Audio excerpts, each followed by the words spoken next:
जय हिंद दोस्तों, welcome back to the channel. और अगर आप स्क्रीन पे देख रहे होंगे तो आपको ये बंदा नजर आ रहा होगा, वॉरेन बुफे करके। आप में से कुछ लोग इनको जानते भी होंगे और कुछ लोग इनके बताए हुए प्रिंसिपल्स को फॉलो करते हुए इन्वेस्टिंग भी करते होंगे। मैं भी काफी प्रभावित हूं इस आदमी से। इन्होंने बहुत लंबे समय में अपने इन्वेस्टमेंट को बड़ा ही सिंपल रखते हुए काफी पैसे कमाए हैं।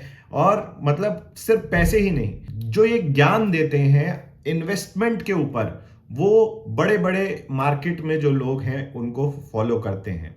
और काफ़ी ऑनेस्ट और मतलब ट्रस्टवर्दी भी इनको माना जाता है, जिस वजह से इनके पास ऐसी डील्स आती हैं जो किसी के पास नहीं जाती।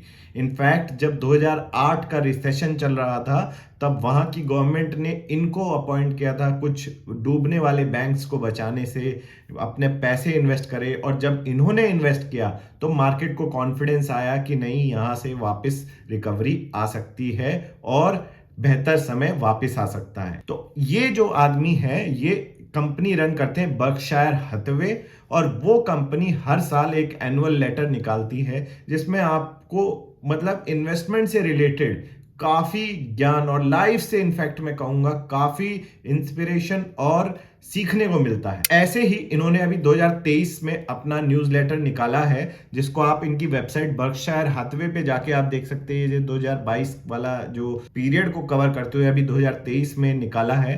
तो इसमें अपनी कंपनी की परफॉर्मेंस दिखाते हैं। जैसे ये देखिए, कंपाउंडेड एनुअल ग्रोथ रेट 20% का over a period of 1965 to 22। मतलब ये ड्रीम होगा किसी के लिए इतना हासिल करना। तो इस लेटर का एक छोटी सी समरी मैंने संक्षेप में जो मेन पॉइंट है उनको निकाला है, उनके बारे में हम बात करेंगे इस वीडियो में। तो बने रहिए एंड तक और इसको हम शुरू करते हैं। तो सबसे पहला पॉइंट इनका है on capital allocation and managers, यानी कि जो कंपनी को संचालित करने वाले लोग, यानी जो सी सूट एग्जीक्यूटिव, सीईओ होते हैं, तो आपको उनके ऊपर पैनी नजर रखनी चाहिए जब अगर आप किसी बिजनेस या शेयर्स में इन्वेस्ट करने वाले हैं, क्योंकि वही कंपनी अच्छे रिटर्न्स देंगी जिसमें एक्सेप्शनल सीईओज होंगे। और उनका काम क्या है? कैपिटल एलोकेशन करना। अब कैपिटल एलोकेशन से मतलब क्या है?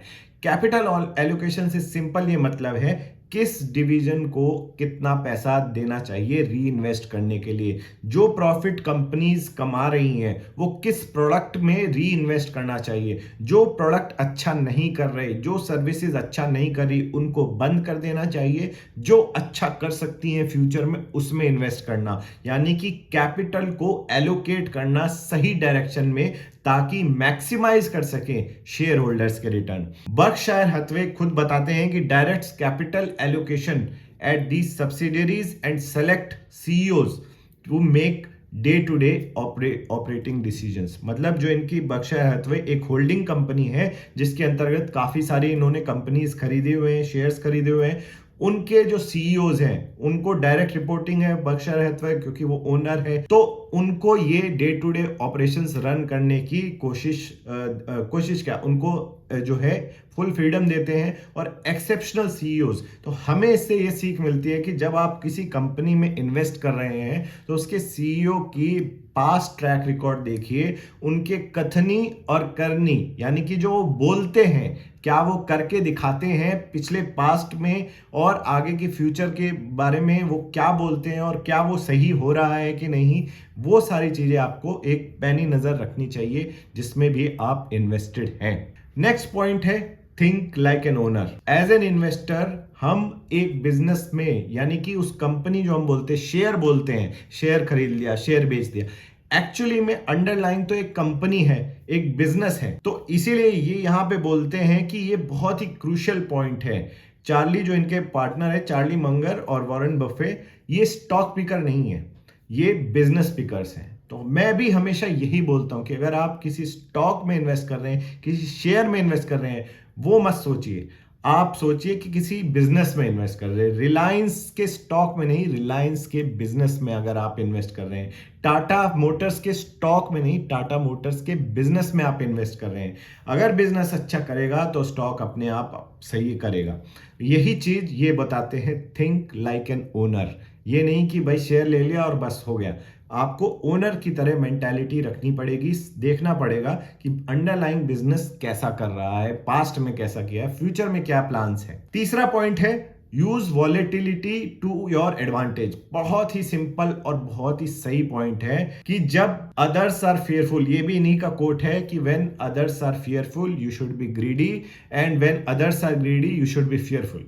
मतलब जब मार्केट में डर का माहौल है, जैसे कोरोना काल में हुआ था, कोरोना में मार्केट धड़ाम से नीचे गिरा था, 8,000 पे निफ्टी पहुंच गया था, 7,500-8,000 पे, तब सब डरे हुए थे। वो टाइम था लालची होके सब पैसा उसमें लगा देने का, सब पैसे से वो स्टॉक्स जिनके अच्छे फंडामेंटल्स हैं उनमें इन्वेस्ट करने का। वहां पे सब डरे हुए थे, तब आपको तेजी से बाइंग करनी थी। और जब मार्केट बूम पे होता है उसके कुछ 1-2 साल बाद ही हमने देखा बहुत तेजी से रिकवरी आई और लग रहा था मार्केट पूरा 18,600 तक गया निफ्टी, और वहां पे लग रहा था कि अब तो कोई रात ही नहीं होने वाली सुबह की।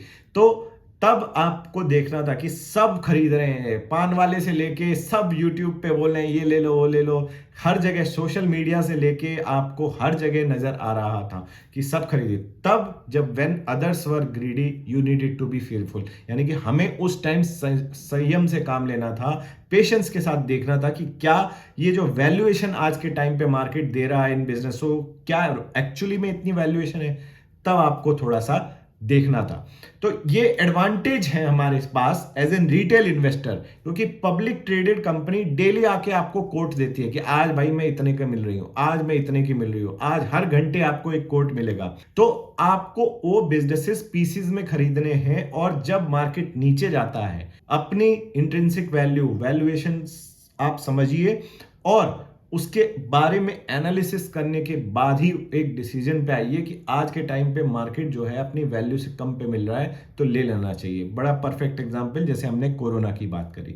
तो जो भी वॉलेटिलिटी होती है, मार्केट ऊपर नीचे जाता है, तो अपने एडवांटेज में उसको कन्वर्ट करना है, डिसएडवांटेज में नहीं कि हाई पे बेच रहे हैं लो पे हाई पे खरीद रहे हैं और लो पे बेच रहे हैं। हमें उल्टा करना है, लो पे बाय करना है और हाई पे सेल करना है। चौथा पॉइंट है लेट योर विनर्स रन। अब इस पॉइंट पे जितनी इंपॉर्टेंस और इस पे जितना ज्यादा स्ट्रेस किया जाए वो कम है। ये खुद का एग्जाम्पल लेते हैं। अगस्त 1994 में बर्कशायर ने जो उनको ये 80s में से इन्होंने खरीदना स्टार्ट किया था थोड़ा थोड़ा करके, 94 में इनकी खरीद कंप्लीट हुई थी। 400 मिलियन शेयर्स कोका कोला के इन्होंने खरीदे थे। टोटल कॉस्ट थी 1.3 बिलियन। कैश डिविडेंड जब इन्होंने 1994 में 75 मिलियन का मिला था, मतलब सिर्फ डिविडेंड 1994 में। आज के टाइम 2022 में बता रहे हैं कि वो डिविडेंड 704 मिलियन का हो चुका है। मतलब जितनी ये खरीदी थी इनकी, जितनी इनकी कॉस्ट थी, ऑलमोस्ट उनका इनको हर साल अब डिविडेंड मिलना शुरू हो जाएगा। तो ये जरूरी है आपको भी समझना कि जब हम बिजनेस खरीदते हैं, स्टॉक खरीदते हैं, तो उसके फंडामेंटल्स को देखते रहिए। क्या उसमें कोई चेंज आया? जैसे यहां कोक की बात करें, क्या लोगों ने कोक पीनी बंद कर दी या लोगों ने कोक पीनी कम कर दी? ऐसा बिल्कुल नहीं हो। अगर आप उनके रिजल्ट्स उठा के देखेंगे तो साल दर साल वो बढ़ते ही जा रहे हैं। पूरे वर्ल्ड ओवर में पहुंचने के बावजूद हर कंट्री ऑलमोस्ट प्रेजेंस है कोक की, लेकिन उसके बावजूद जो है मार्केट में उनकी वैल्यू बढ़ती जा रही है, मार्केट शेयर उनका बढ़ता जा रहा है। तो जब तक ये चीज चेंज नहीं होगी, ये अपना कोका कोला के शेयर्स लेके रखेंगे। सिमिलरली हमें भी ऐसा करना है कि बिजनेस जब तक अच्छा कर रहा है, ये नहीं कि अगर 5 गुना हो गया 10 गुना हो गया बेच के निकल जाऊं। लोग मैंने आमतौर पे देखा जैसे ही डबल हो जाता है निकल जाते हैं। अरे आगे चल के वो 10 गुना 20 गुना 25 100 गुना। अब यहाँ पे देखिए जिनकी इनकी खरीद थी उतना तो इनको डिविडेंड मिलना शुरू हो गया। तो लंबे समय में इन्वेस्टिंग करने के लिए आपको अपने विनर्स को रन करते जाना है और लूजर्स को शॉर्ट करते जाना है। मतलब जो आपके खराब परफॉर्मेंस दे रहे हैं स्टॉक, जिनके बिजनेस फंडामेंटल सही नहीं जा रहे हैं, उनको आपको बेचना है, ना कि अपने विनर्स को। पांचवा पॉइंट यहां पे है shares buy back can create a lot of value. यानी कि आमतौर पे आपने देखा होगा कंपनी अपने शेयर बायबैक करती है। अगर आपको ये शेयर बायबैक टर्म समझ में नहीं आया तो आप हमारे intro to stock market course में शेयर बायबैक वाली वीडियो जाके देख सकते हैं, मैं लिंक डाल दूंगा यहाँ पे। तो शेयर बायबैक क्या होता है? सिंपली पुट कि अपने ही शेयर्स जो है कंपनी प्रॉफिट जो अर्न किया है उससे खरीद लेती है वापस, तो आउटस्टैंडिंग मार्केट में शेयर्स कम हो जाते हैं, तो आपके जो एग्जिस्टिंग शेयर आपके पास बच जाते हैं उनकी वैल्यू बढ़ जाती है। अब काफी कंपनी ये चीज करना चाह रही है, लेकिन ये जरूर ध्यान देना है, जैसे हम लो पे खरीदते हैं तभी हमें उसमें वैल्यू नजर आती है, कोई भी शेयर या स्टॉक यानी लो वैल्यू पे अंडर वैल्यूड होता है। सिमिलरली अगर कंपनी भी खरीद रही है तो उनको भी अंडर वैल्यूड हो स्टॉक तभी खरीदना चाहिए, वरना तो वो पैसे की बर्बादी है। Gains from value accretive repurchases it should be emphasise and benefit all owners in every aspect. मतलब अगर वो अंडर वैल्यूड है उनके कंपनी के शेयर्स और वो खरीद रहे हैं तो that is a very good news. But यहां पे बस कैविएट ये है कि ऐसा ना हो कि ओवर वैल्यूड हो और उस पे जाके कंपनी अपना पैसा बर्बाद करे अपने शेयर्स खरीदने में, क्योंकि फिर वो लॉन्ग टर्म में अच्छा नहीं रहेगा। 6 पॉइंट है और बहुत ही इंपॉर्टेंट पॉइंट है, ऑलवेज हैव सम कैश। ये अपना भी बता रहे हैं कि बर्कशायर जो है उनके पास बोट लोड्स ऑफ कैश, मतलब बहुत कैश है, और ट्रेजरी बिल यानी जो सरकारी जो इनके पास बॉन्ड्स हैं वहाँ के जो 1-2% का रिटर्न देते हैं, हमारे जैसे लिक्विड फंड या फिर जीसेक होते हैं जिनको बोला जाता है गवर्नमेंट सिक्योरिटीज, वो ऑलमोस्ट इक्विवेलेंट टू कैश होते हैं कि उनको आप कभी भी रिडीम कर सकते हो। तो जब भी ऐसा मौका, जैसे अगेन कोरोना वाले एग्जाम्पल पे जाएं, अगर आपके पास कैश होगा तभी तो आप शेयर्स खरीद पाएंगे। अगर आप ऑलरेडी फुल इन्वेस्टेड होंगे हर टाइम पे तो आप कैसे उस अपॉर्चुनिटी का फायदा उठा पाएंगे। इसीलिए हमेशा कुछ पोर्शन आपको कैश में रखना चाहिए। इसीलिए मैं खुद पर्सनली 15 से 20% अपने पास हमेशा एक अपॉर्चुनिटी कैश जो है रखता हूं। वो अलग बात है, उसको मैं प्लेज करके ट्रेडिंग कर लेता हूं, बट अल्टीमेटली वो कैश जो है वो मेरे लिए सिर्फ अपॉर्चुनिटी फंड है। जिस दिन मेरे को अपॉर्चुनिटी जैसे कोरोना टाइम पे मैंने किया था वैसे मिलती है तो मैं अपना कैश इन्वेस्ट करके उसमें फायदा उठा सकता हूं। 7वां पॉइंट है, नेवर मेक फोरकास्ट। अब जब ये फाइनेंशियल गुरु, ये इन्वेस्टमेंट गुरु जब ये बात बोल रहा है तो इसमें बहुत ध्यान देने की जरूरत है, क्योंकि हर तीसरा बंदा आजकल यूट्यूब पे, सोशल मीडिया पे, इवन टीवी पे जो आते हैं वो बता देते हैं कि भैया अगले साल निफ्टी यहां पहुंच जाएगा, 5 साल में निफ्टी यहां पहुंच जाएगा, 10 साल में यहां पहुंच जाएगा। अरे भाई, जब ये इतने बड़े गुरु होके जिन्होंने इतने सालों से इन्वेस्टमेंट करी है सक्सेसफुली, वो न बोलते हैं कि never make forecast, always think in long term, nobody can predict the market कि नेक्स्ट वीक क्या होने वाला है, मंथ क्या, ईयर और डिकेड और आगे की बात तो बेबुनियाद है करनी। Near term economic and market forecast are useless, worse than useless बोल रहे हैं। मतलब ये फालतू के जो लोग बोलते हैं ना कि कल ये हो जाएगा, परसों, एक हफ्ते बाद, ये सब दोगलापन है। इसमें आपको नहीं ध्यान देना है, इसमें नहीं पढ़ना। हमें ये पता है कि भैया लॉन्ग टर्म में, लंबे समय में, 5-10 साल, 15-20 साल में इंडिया एज अ कंट्री अच्छा करने वाली है, क्योंकि हमने देख रहे हैं इकोनॉमिक ग्रोथ अच्छी हो रही है और डेमोग्राफिक डिविडेंड। तो जब इकोनॉमी अच्छा करेगी, जीडीपी अच्छा करेगी, तो यहाँ की कंपनियां कैसे बुरा कर सकते हो, यहाँ की कंपनियां भी अच्छा करेंगी। अब लेकिन आप उसमें नंबर लगाने लग जाओ कि नहीं 7% से 10%, अरे भाई उससे क्या मतलब है। आपको अपना पैसा कमाना है और इन्वेस्ट कर देना है, और रिटर्न्स क्या आ रहा है वो बाद की बात है, वो अब हमारे हाथ में तो है नहीं, तो सोच के भी क्या फायदा। कर्म करो और फल की चिंता मत करो, बड़ा सिंपल सा इसका मतलब है। फोरकास्ट करने की जरूरत नहीं है, जो होगा अच्छा ही होगा, अनटिल अनलेस बहुत ही बड़ी कोई कैलेमिटी, कोई एस्ट्रॉइड आके हिट कर जाए या वर्ल्ड वॉर 3 हो जाए। Barring any all of this things, हमेशा लॉन्ग टर्म में मार्केट एटलीस्ट इंडिया में तो अच्छा ही करेगा। फाइंड अ ग्रेट मेंटर, ये इनका नेक्स्ट पॉइंट है। बहुत ही सिंपल और बहुत ही इंपैक्टफुल पॉइंट है, क्योंकि पर्सनली मैं बहुत सीखता हूं आप लोगों से, जो आप कमेंट्स डालते हैं या ट्विटर पे या फिर यूट्यूब पे, या फिर जो ये बर्कशायर हैथवे का एनुअल लेटर है, बुक्स से।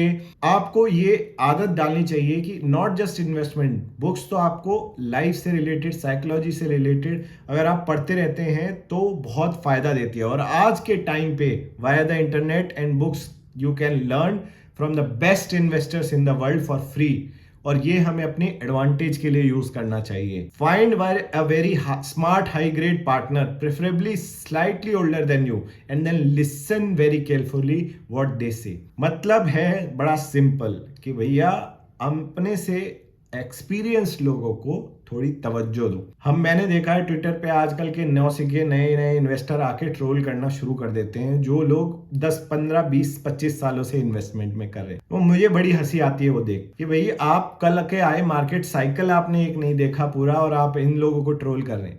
भाई सीखो सबसे और करो अपनी, सुनो सबकी, करो अपनी, और ध्यान दो क्या बोल रहे हैं। बड़े बड़े इन्वेस्टर्स से लेके आपको आज के टाइम पे बुक्स अवेलेबल हैं, सबके पर्सपेक्टिव को जानो और अपना खुद का बनाओ। सिंपल सी बात है, और आज के टाइम में ये पॉसिबल है बहुत ही आसानी से। नेक्स्ट पॉइंट इनका है बी पेशेंट। बहुत ही सिंपल और सरल पॉइंट है, इसमें कुछ बताने की जरूरत नहीं। अगर आप इन्वेस्टमेंट की दुनिया में घुस रहे हैं, आपको पेशेंट तो रहना ही पड़ेगा। Investors make money for themselves, speculators जो हैं वो ब्रोकर्स के लिए, जो गैम्बलिंग करने आते हैं कि आज खरीदा कल बेचा बचा कर। आप देख सकते हैं कि उसमें आप ब्रोकरेज दे रहे हैं अपने ब्रोकर को, एनएससी को दे रहे हैं एक्सचेंज, सरकार को दे रहे हैं टैक्स, और आपको कुछ घंटा नहीं मिलता। आपको इन्वेस्टमेंट करके अपने पैसे को ग्रो करना है, वेल्थ क्रिएट करनी है। ये इस तरह की गैम्बलिंग और इन सब चीजों में नहीं पड़ना है। World is full of foolish gamblers and they will not do so as well as the patient investor. Patient investor को नॉर्मली हमें कुछ नहीं करना है। अगर आप इंडेक्स फंड में भी लगा के एसआईपी छोड़ देंगे, और आपको कितनी एसआईपी लगानी है हमारी वीडियो में आप देख सकते हैं, फाइनेंशियल प्लानिंग वाली वीडियो जो हमने डाली है। आपको सिर्फ वो लगा के छोड़ देनी है और कुछ नहीं करना, और अपना पेशेंस के साथ रिजल्ट्स को लेटर ऑन लाइफ में एंजॉय करना है। 10th पॉइंट है invest in assets. If you aren't making money while you sleep you will work until die. बहुत ही सिंपल और इम्पैक्टफुल लाइन है कि अगर आप कुछ ऐसे इन्वेस्ट नहीं कर रहे हैं एसेट्स में जो आपको आपके सोते समय भी पैसा बना के दें, जैसे कि स्टॉक्स, बॉन्ड्स, एफडी, इवन आप लगा के छोड़ दीजिए, रिटर्न आता रहेगा, आप चाहे कुछ काम करें नहीं। लेकिन आपको ध्यान देना है कि आप सही एसेट्स में इन्वेस्ट कर रहे हो। लोग बोलते हैं घर एक एसेट, घर एसेट नहीं है, घर एक्सपेंस है। आप उसमें रहते हो, आप घर बेच के कहीं और तो नहीं रहने लग जाओगे जब आपको पैसे की जरूरत होगी। तो एक घर आपका अपना है, दूसरे घर को आप भले ही कुछ बोल सकते हैं अगर आपको वहां से रेंटल इनकम वगैरह आ रही है। तो कार आपकी कोई एसेट नहीं है, आप बेच के थोड़ी अब फिर पैदल चलना शुरू कर दोगे।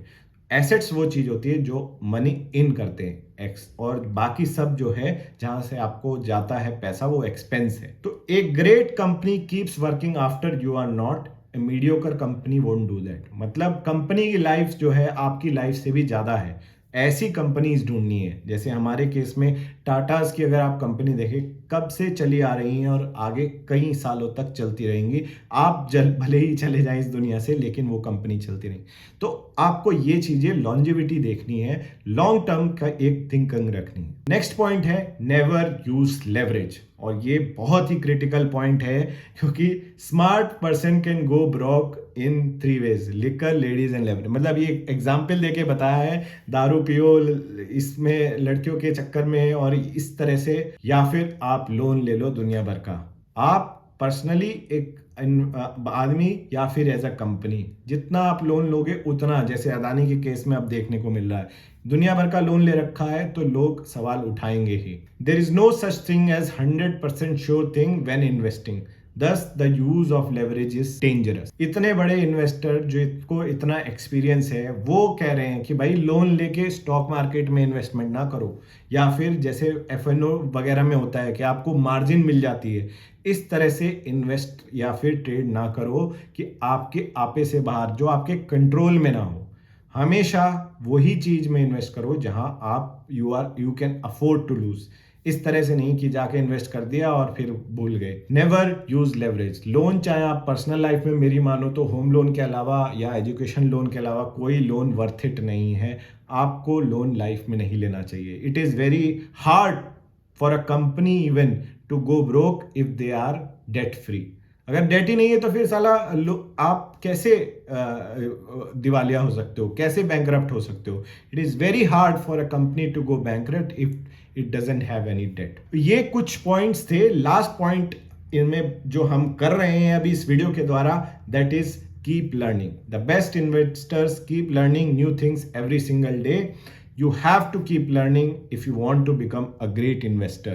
When the world changes, you must change. भाई कोरोना के बाद बहुत सारे चेंजेस आए हैं मार्केट में। आपको उन सारे चीजों को जानना जरूरी है अगर आप एक्टिवली इन्वेस्ट करते हैं, या फिर नहीं भी करते हैं तो थोड़ी बहुत समझ आपको पर्सनल फाइनेंस के लेके इन्वेस्टिंग की होनी चाहिए, क्योंकि ये हेल्थ की तरह है। अब आप हेल्थ को बोल दो कि नहीं भाई मुझे समझ नहीं आता हेल्थ क्या है, तो आप ना एक्सरसाइज करो ना डाइट करो तो आप बीमार तो पड़ोगे ही। Same personal finance, financial health भी इसीलिए इंपॉर्टेंट है कि आप ये नहीं बोल सकते कि मुझे नहीं समझना। क्यों नहीं समझना? क्योंकि आपको ही फिर फाइनेंशियल हेल्थ आपकी सफर करेगी। तो कीप लर्निंग। ये वीडियोस मैं इसीलिए बनाता हूं ताकि आप तक ये मैसेज पहुंचा सकूं और मेरी भी मदद हो, क्योंकि इन वीडियोस बनाने में मैं भी रिसर्च करता हूं तो मुझे भी सीखने को मिलता है। आप लोग जो कमेंट्स करते हैं उससे सीखने को मिलता है, और बाकी लोग जो पूरा एक इकोसिस्टम खड़ा होता है। तो अगर आपको ये वीडियो अच्छा लगा, वॉरेन बुफे के कुछ पॉइंट्स में मैंने समराइज करने की कोशिश करी है लेटर को, वो आपको अगर अच्छा लगा तो लाइक करना, इस वीडियो को शेयर करना बाकी अपनी फेलो इन्वेस्टर्स और जो दोस्त जो इन्वेस्टिंग में जाना चाहते हैं। ये कुछ पॉइंट्स हैं जो आपको मदद करेंगे आपकी इन्वेस्टिंग जर्नी में। Thank you for watching. My name is captain Shashank. जय हिंद।